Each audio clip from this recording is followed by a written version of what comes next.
আমরা বিএনপি শাসন দেখেছি, জাতীয় পার্টির শাসন দেখেছি, বহু দলের শাসন দেখেছি, মানুষের ভাগ্যের পরিবর্তন দেখিনি। আমরা বহু নেতার শাসন দেখেছি, আমরা আইয়ুব খানের শাসন দেখেছি, আমরা শেখ সাহেবের শাসন দেখেছি, আমরা জিয়াউর রহমানের শাসন দেখেছি, সত্তার সাহেবের শাসন দেখেছি, এরশাদ সাহেবের শাসন দেখেছি, আমরা দেখেছি খালেদা জিয়ার শাসন, শেখ হাসিনার শাসন, মঈনুদ্দিন ফখরুদ্দিনের শাসন আমরা দেখেছি, কিন্তু আজও মানুষের ভাগ্যের পরিবর্তন দেখিনি। মানুষ এখন করে আন্দোলন করেছিল সাম্য, মানবিক মর্যাদা, সামাজিক ন্যায় বিচার প্রতিষ্ঠা করার জন্য। সাম্য, মানবিক মর্যাদা, সামাজিক ন্যায় বিচার প্রতিষ্ঠা করার জন্য মানুষ জীবন দিয়েছিল, রক্ত দিয়েছিল।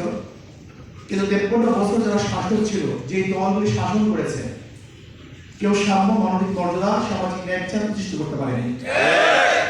আবারও 2024 জুলাই আগস্টে মানুষ বৈষম্য বিরুদ্ধে আন্দোলন করেছিল, ভেবেছিল বৈষম্য দূর হবে, বৈষম্য থাকবে না, সাম্যতা, মানবিক মর্যাদা, সামাজিক ন্যায় বিচার প্রতিষ্ঠিত হবে, জুলুম থাকবে না, অত্যাচার থাকবে না, বিচার থাকবে না, ঘুষ থাকবে না, চাঁদা থাকবে না, আমার মা বোনেরা ধর্ষিত হবে না, আমাদের কোনো গরিব বন্ধু না খেয়ে থাকবে না, ক্ষুধার্ত অবস্থায় বাংলাদেশে একজন মানুষ বসবাস করবে না, আশ্রয়হীন কোনো মানুষ থাকবে না, বস্ত্রহীন থাকবে না কোনো মানুষ, চিকিৎসাহীন কোনো মানুষ বাংলাদেশে মারা যাবে না, প্রত্যেক মানুষের অধিকার বাস্তবায়ন হবে, সুখ সমৃদ্ধির দেশ সবাই মিলে দেশে আমরা বসবাস করব, যেখানে জাতি ভেদ সব কিছু উপেক্ষা করে বাংলাদেশের নাগরিক হিসেবে আমরা বসবাস করব, প্রত্যেকে মহব্বত করব, ঐক্যমত নীতিতে আমরা দেশকে করব, এই আশা আকাঙ্ক্ষা নিয়ে আমরা ঝাঁপিয়ে পড়েছিলাম।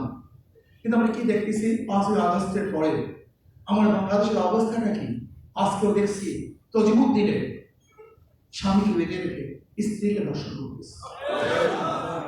আজকে কি দেখতেছি? দেখেন সে পাহাড়ি এলাকার ছাত্ররা দলবদ্ধভাবে আমার বাংলাদেশের উপজাতির মানুষদেরকে ধর্ষণ করতেছে। আমরা কি দেখতেছি?